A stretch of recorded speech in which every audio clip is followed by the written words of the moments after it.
Kitab Daniel.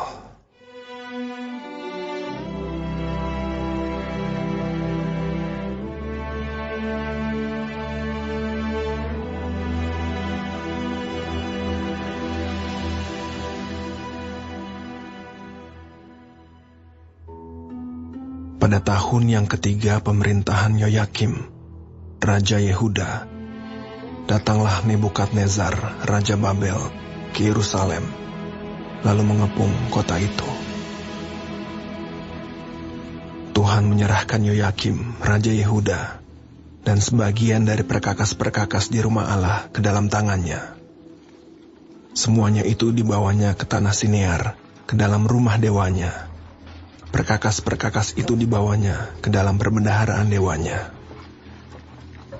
Lalu raja bertitah kepada Aspenas, kepala istananya, untuk membawa beberapa orang Israel yang berasal dari keturunan raja dan dari kaum bangsawan, yakni orang-orang muda yang tidak ada sesuatu celah, yang berperawakan baik, yang memahami berbagai-bagai hikmat, berpengetahuan banyak, dan yang mempunyai pengertian tentang ilmu, yakni orang-orang yang cakap untuk bekerja dalam istana raja, supaya mereka diajarkan tulisan dan bahasa orang Kasdim.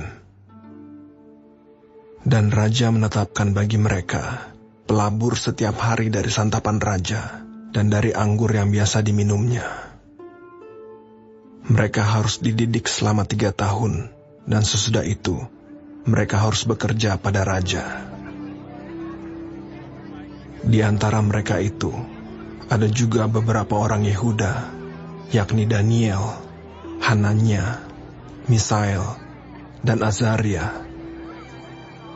Pemimpin pegawai istana itu memberi nama lain kepada mereka. Daniel dinamainya Belsazar, Hananya dinamainya Sadrak, Misael dinamainya Mesak, dan Azaria dinamainya Abednego.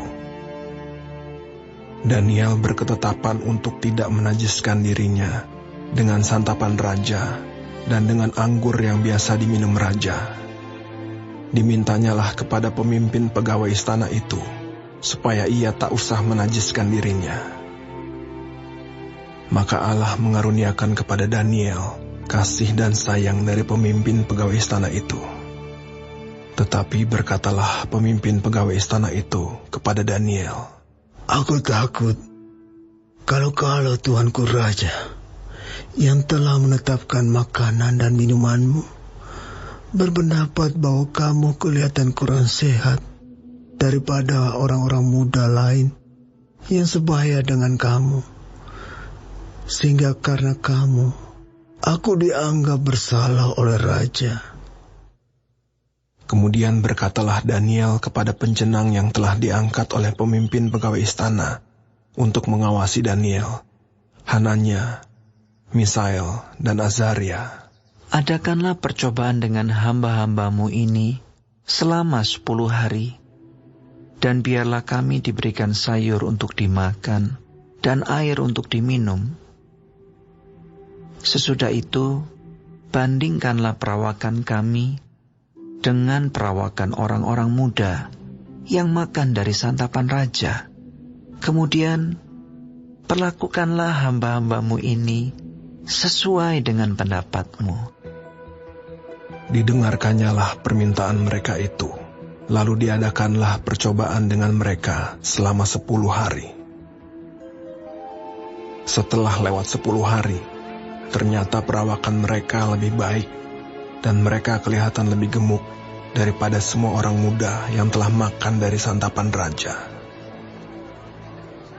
Kemudian pencenang itu selalu mengambil makanan mereka dan anggur yang harus mereka minum, lalu memberikan sayur kepada mereka.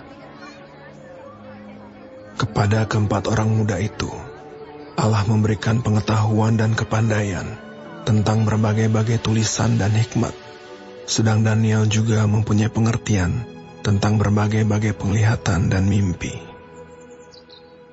Setelah lewat waktu yang ditetapkan raja, bahwa mereka sekalian harus dibawa menghadap, maka dibawalah mereka oleh pemimpin pegawai istana itu ke hadapan Nebukadnezar.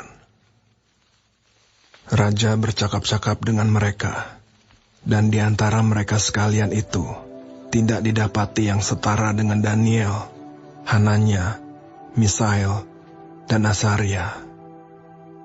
Maka bekerjalah mereka itu pada raja. Dalam tiap-tiap hal yang memerlukan kebijaksanaan dan pengertian yang ditanyakan raja kepada mereka, didapatinya bahwa mereka 10 kali lebih cerdas daripada semua orang berilmu dan semua ahli jampi di seluruh kerajaannya. Daniel ada di sana sampai tahun pertama pemerintahan Koresh.